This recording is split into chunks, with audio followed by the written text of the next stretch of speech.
বেশ কিছুদিন আগে আমার হাজব্যান্ড গ্রসারির কিছু জিনিসের জন্য মার্কেটে গিয়েছিল। তো আমিও একটু জেদ করে ওর সাথে যাই যে চলো আজকে আমিও যাব, আমিও কিছু কেনাকাটা করে নিয়ে আসি। আমি যাব শুনে আমার হাজব্যান্ড তো এক বাক্যে রাজি, সঙ্গে সঙ্গেই বললো হ্যাঁ চলো রেডি হয়ে নাও, একসঙ্গেই যাই দুজনে।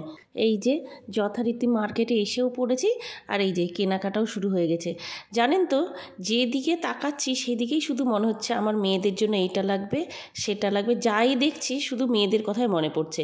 যা কিনছি তাতেও শুধু মেয়েদের জিনিসই চোখে পড়ছে। আমি তো মেয়েদের জন্য নিচ্ছি, কিন্তু আমার হাজব্যান্ডকে লিস্ট করে দিয়েছিলাম, ও যথারীতি লিস্ট দেখে দেখে সব কিছু মিলিয়ে মিলিয়ে নিচ্ছে। অনেকক্ষণ পর বুঝতে পারলাম যে আমার হাজব্যান্ড এক বাক্যে রাজি হয়ে আমাকে কেন নিয়ে এসছে মার্কেটে। কারণটা হলো, এই মার্কেট থেকে আমরা জিনিসপত্র নিয়ে বাড়ি ফেরার পথে একটা ক্যাফেতে গিয়েছিলাম। ক্যাফেতে গিয়ে অনেকক্ষণ আমরা ওখানে সময় কাটিয়ে তারপর বাড়ি ফিরি। কথা বলতে বলতে দেখুন কেনাকাটা আমাদের কমপ্লিট। শেষে না মধুটা নিতে বাকি ছিল, আমি আবার এসে মধুটা নিয়ে নিলাম। চলুন এবার বাড়ি ফিরি। ভালো লাগলে লাইক, কমেন্ট অ্যান্ড সাবস্ক্রাইব করে দিও। টাটা।